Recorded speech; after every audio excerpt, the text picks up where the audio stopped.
Gracia y paz. Bienvenidos al plan de lectura Por amor a su palabra. Una lectura bíblica para cada día del año en la versión Nueva Traducción Viviente. Hoy es 24 de enero. Iniciamos nuestro plan de lectura en Génesis capítulo 25. En este capítulo despediremos a Abraham en su muerte y conoceremos la fidelidad de Dios a través de su pacto, ahora en sus hijos y nietos. Asimismo conoceremos a Jacob y a Esaú. Continuaremos nuestra lectura en el Nuevo Testamento, en el Evangelio según San Mateo capítulo 24. Aquí el Señor Jesús, desde el Monte de los Olivos, nos hablará de los tiempos que están por venir. Regresaremos al Antiguo Testamento. El día de ayer concluimos, por la gracia de Dios, el libro de Nehemías. Hoy nos iremos a la tierra de Persia e iniciaremos la lectura del maravilloso libro de Esther, capítulo 1. Culminaremos nuestra lectura en el libro de Hechos de los Apóstoles, capítulo 24. Pablo, ante los atentados contra su vida, será llevado a compadecer ante el gobernador Félix. Y así damos inicio en Génesis capítulo 25. Escuchemos. Abraham volvió a casarse con una mujer llamada Setur. Ella dio a luz a Simram, Oxam, Medam, Madián, Isbac y Sua. Oxam fue el padre de Seba y Dedán. Los descendientes de Dedán fueron los asureos, los letuseos y los leumeos. Los hijos de Madián fueron Efa, Efer, Anoc, Abida y Elda. Todos ellos fueron descendientes de Abraham por medio de Setur. Abraham le dio todo lo que poseía a su hijo Isaac, pero antes de morir les dio regalos a los hijos de sus concubinas y los separó de su hijo Isaac, enviándolos a una tierra en el oriente. Abraham vivió 175 años y murió en buena vejez, y luego de una vida larga y satisfactoria, dio su último suspiro y se reunió con sus antepasados al morir. Sus hijos Isaac e Ismael lo enterraron en la cueva de Macpela, cerca de Mamre, en el campo de Efrón, hijo de Zoar el hitita. Este era el campo que Abraham había comprado a los hititas y donde había enterrado a su esposa Sara. Después de la muerte de Abraham, Dios bendijo a su hijo Isaac, quien se estableció cerca de Beer Lahai Ruá, en el Negev.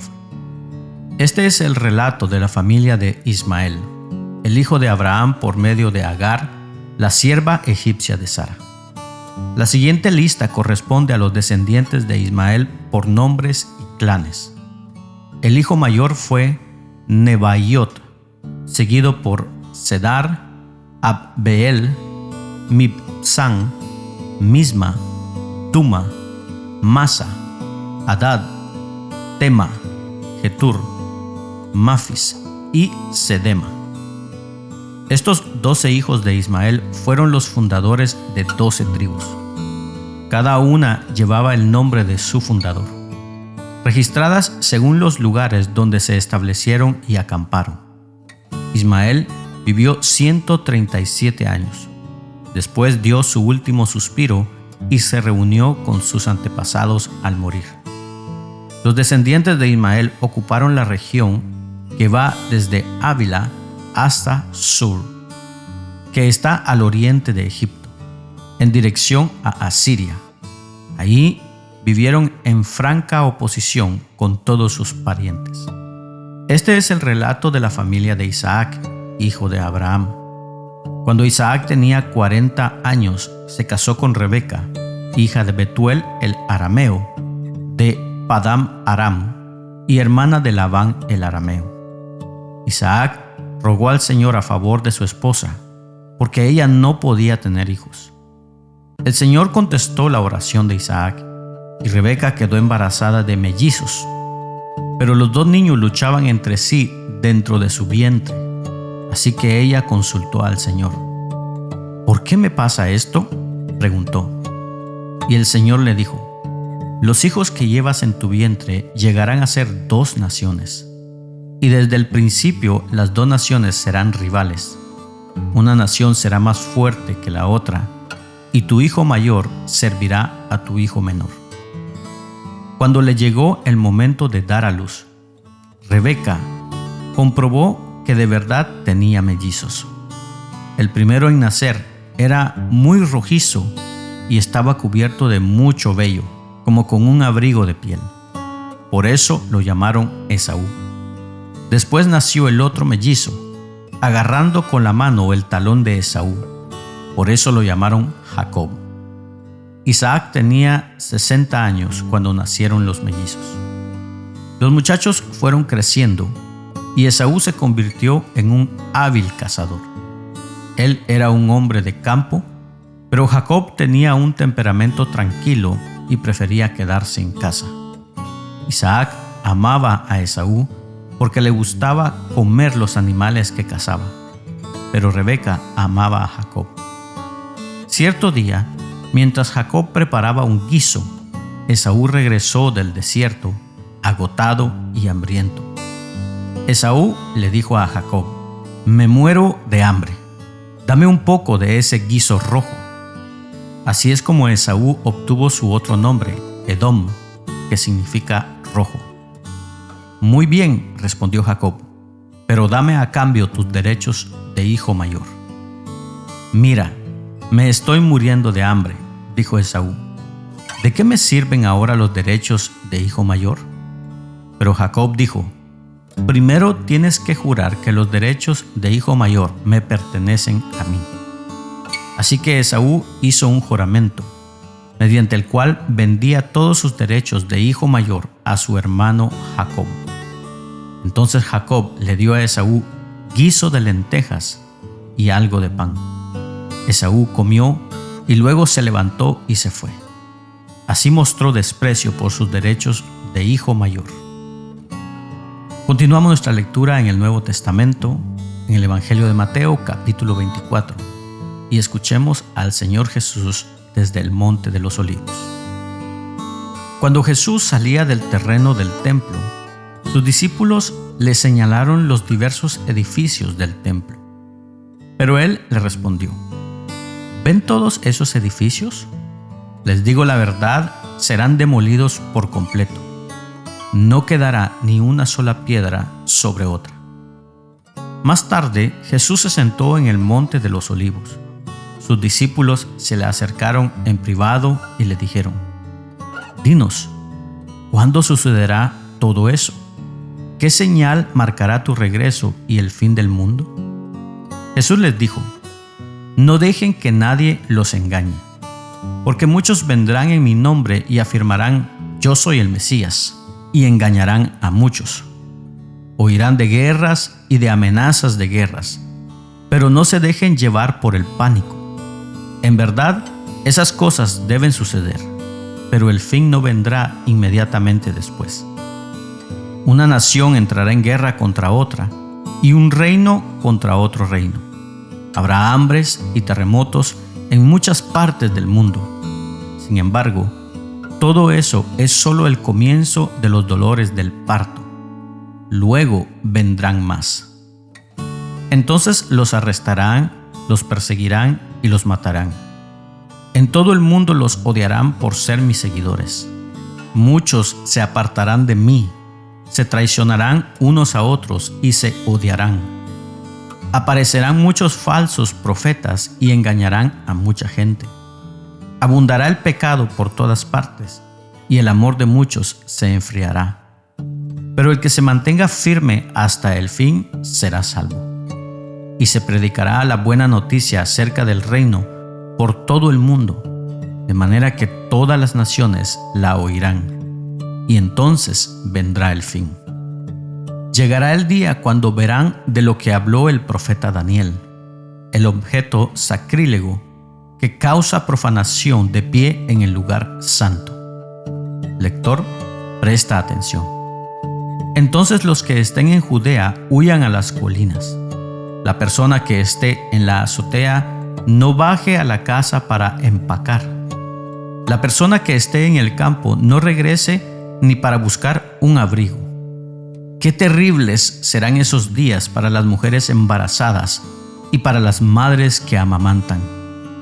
Y oren para que la huida no sea en invierno o en día de descanso, pues habrá más angustia que en cualquier otro momento desde el principio del mundo, y jamás habrá una angustia tan grande. De hecho, a menos que se acorte ese tiempo de calamidad, ni una sola persona sobrevivirá, pero se acortará por el bien de los elegidos de Dios. Entonces, si alguien les dice, miren, aquí está el Mesías, o allí está, no lo crean, pues se levantarán falsos mesías y falsos profetas y realizarán grandes señales y milagros para engañar, de ser posible, aún a los elegidos de Dios. Miren, que les he advertido esto de antemano.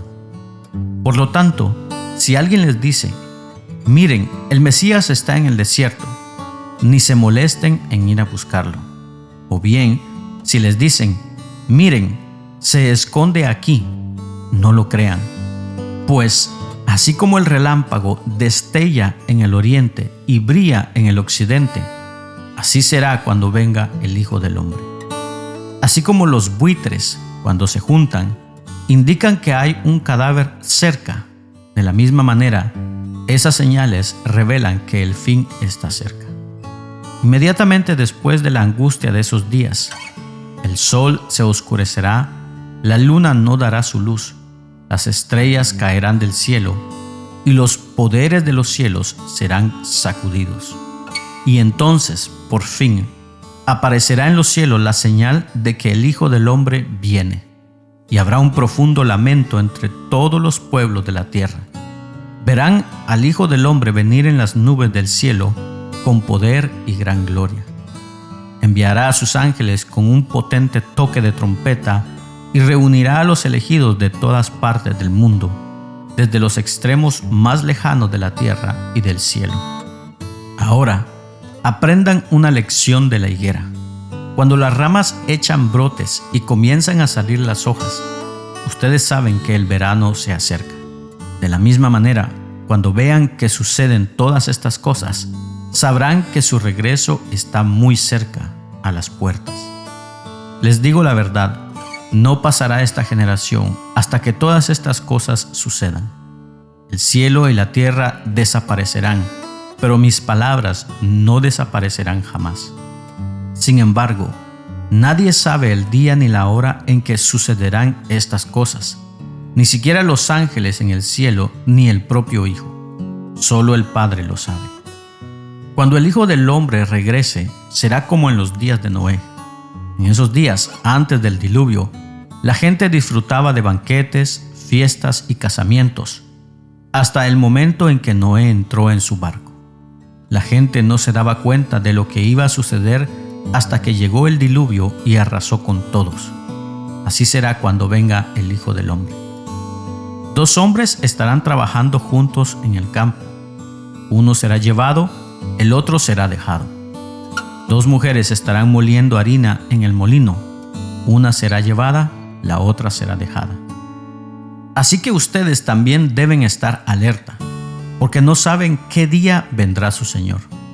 Entiendan lo siguiente: si el dueño de una casa supiera exactamente a qué hora viene un ladrón, se mantendría alerta y no dejaría que asaltara su casa.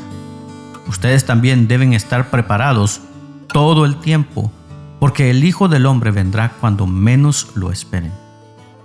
Un sirviente fiel y sensato es aquel a quien el amo puede darle la responsabilidad de dirigir a los demás sirvientes y alimentarlos. Si el amo regresa y encuentra que el sirviente ha hecho un buen trabajo, habrá una recompensa.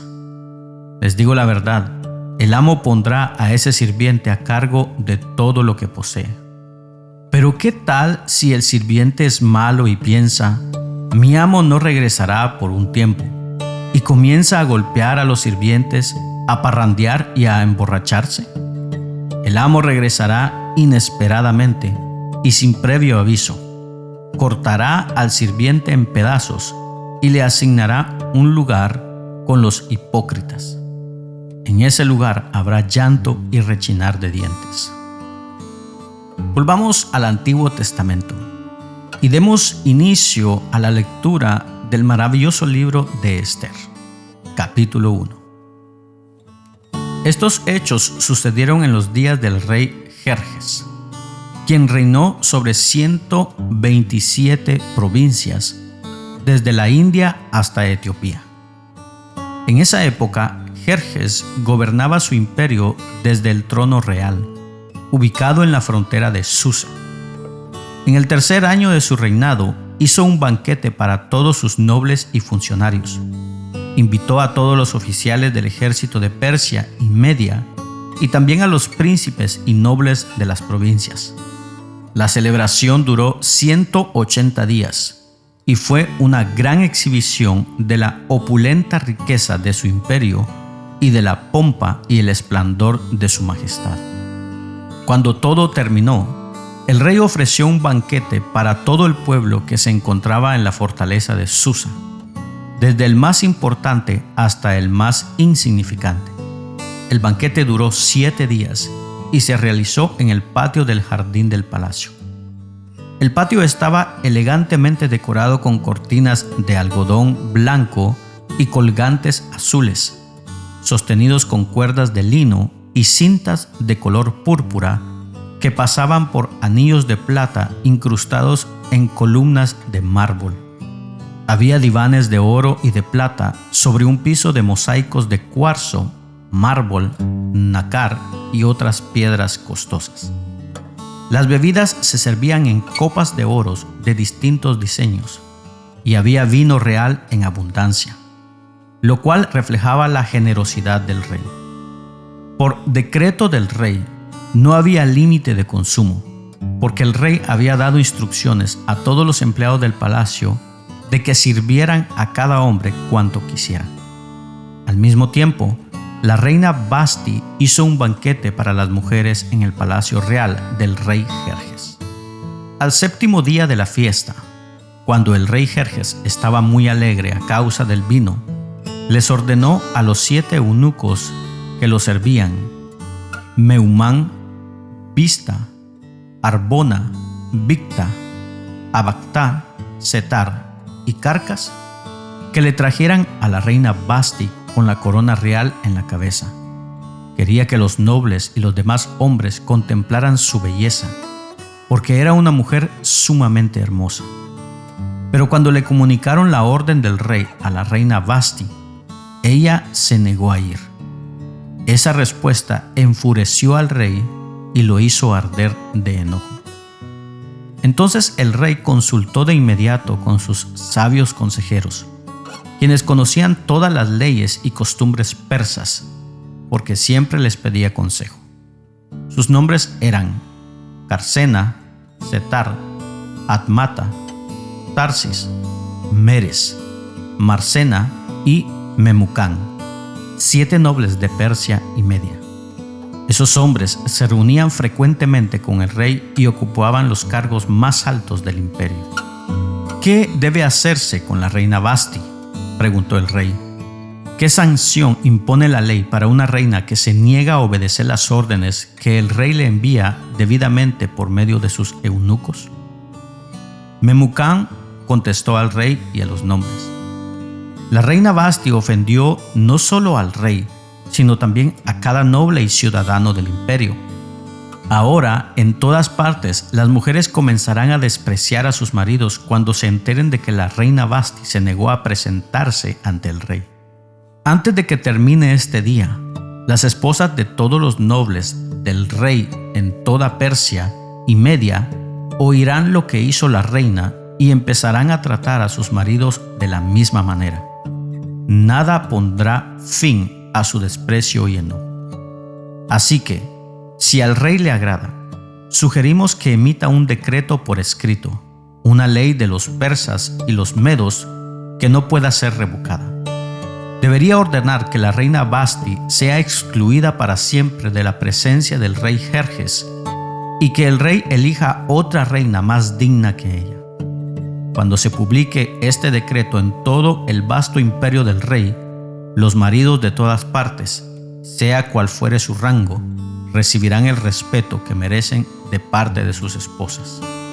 El rey y sus nobles consideraron que esa propuesta tenía sentido. Así que el rey siguió el consejo de Memucán. Envió cartas por todo el imperio, a cada provincia en su propio sistema de escritura y en su propio idioma, proclamando que todo hombre debía ser jefe en su propia casa y decir lo que le viniera en gana.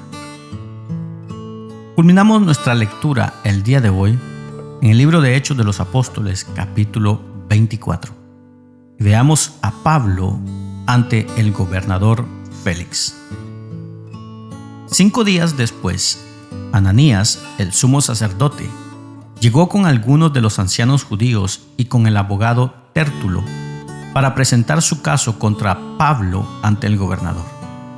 Una vez que hicieron entrar a Pablo, Tértulo presentó los cargos en su contra ante el gobernador con el siguiente discurso: Usted ha dado un largo periodo de paz a nosotros, los judíos, y, con previsión, nos ha promulgado reformas. Por todo eso, Su Excelencia, le estamos muy agradecidos. Pero no quiero aburrirlo, así que le ruego que me preste atención solo por un momento. Hemos descubierto que este hombre es un alborotador que constantemente provoca disturbios entre los judíos por todo el mundo. Es un cabecilla de la secta conocida como los Nazarenos. Además, trataba de profanar el templo cuando lo arrestamos. Puede averiguar la veracidad de nuestras acusaciones si lo interroga usted mismo.